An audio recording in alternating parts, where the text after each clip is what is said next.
Hello and happy Monday and welcome back to my channel. We're going to pick up from where we left off on the last video.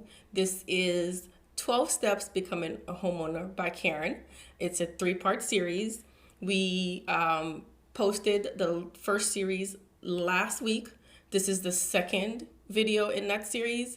And today we're going to talk about the next three things you need to do to becoming a homeowner. Next is you want to do your research. Now, when I say do your research, I mean it's time to start researching location, researching types of home, and making your must-have list and your deal breaker. So if you have children, you want to look at the community that you're thinking about moving. You want to look at the schools. You want to look at maybe shopping in the area. As far as the home you're trying to purchase, do you must have a large gourmet kitchen? Must you have a large spa-like bathroom? Or it could be that you would like to have a large backyard with a pool already built in, or just having a large backyard where you can have the children play outside. Do you want the yard to be fenced?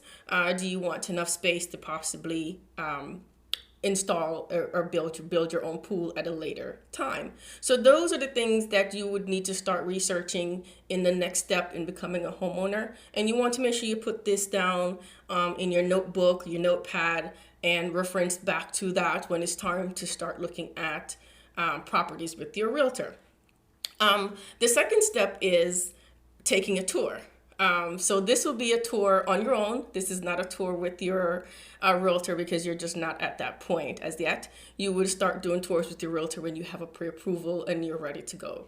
So the tour will be, you've decided on the location where you want to live, you've decided on the type of homes, and you've done some online research, whether it's on realtor.com or some of the other home selling sites, and you found a few properties that you'd like to see.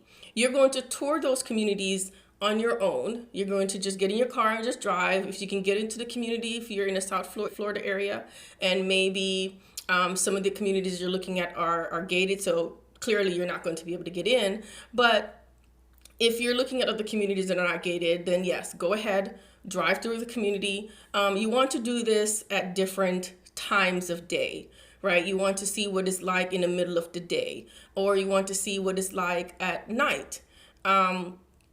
A client of mine, a previous client of mine, 30-year-old single female school teacher, she was buying a home and she wanted to see the community at different times of day. She would literally go to some areas at night. She'd find a home, she'd look at a home that I sent her from my website, and she would visit some of those communities at night. What she was doing was she wanted to get a feel for what it's like in a community at nighttime. Will she be safe there? What's the vibe of the community? Are there a lot of parties? Are people hanging out in the street?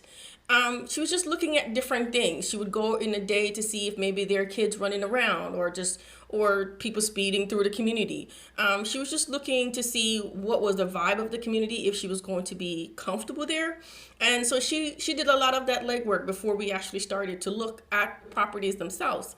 So whenever she found a community and a home she wanted to live, she wanted to purchase in, we would then go and do a tour of the property itself. So that's the second step in becoming a homeowner, is taking a tour of the community that you're looking to purchase. You also want to look at where the shops are located, the grocery stores, the highway, the type of traffic that's coming in and out, and things like that.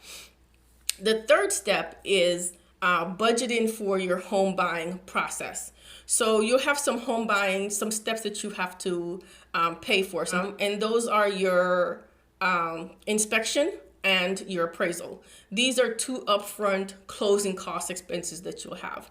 So you'll have some closing costs up front that you'll pay before you get to the table, and then your other closing costs will be done at the table. So when you're budgeting for your home buying expenses, you want to make sure that you are saving this amount of money that you need. So it's not just saving for down payment, you also need to save for your closing costs.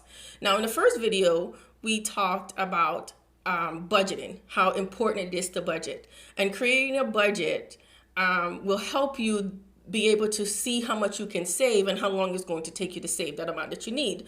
Now, of course, if you're doing an FHA mortgage, that's 3.5% for down payment. And we as realtors, we normally gauge the closing cost at 3% of the sale of the purchase price of the home.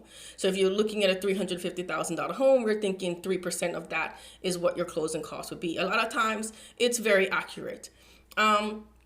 So that's what you'll need to save for closing, and of course 3.5% if you're doing FHA. It's 3.5%.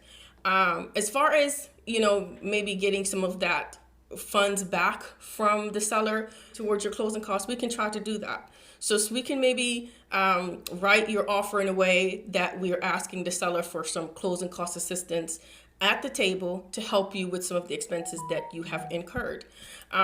So those are the the next three things you need to do in this 12-step series of becoming a homeowner with Karen. If you have any questions, my phone number and my email is on the screen. If you would like a copy of the guide, the 12 steps to homeownership, the link is below. You can click on that and you can get the entire guide. And again, you can refer back to the video from last week where we talked about the first 4 things you need to do. And then next Monday, we will have another video for the final steps that you need to take to become a homeowner. So please look out for that and come back next week for the next video. Again, if you have any questions or concerns, please do not hesitate to reach out. You can also leave comments in the comment box below. And also, please like and subscribe to this channel. I really appreciate it, and I hope you guys have a wonderful day and a productive week ahead. Take care.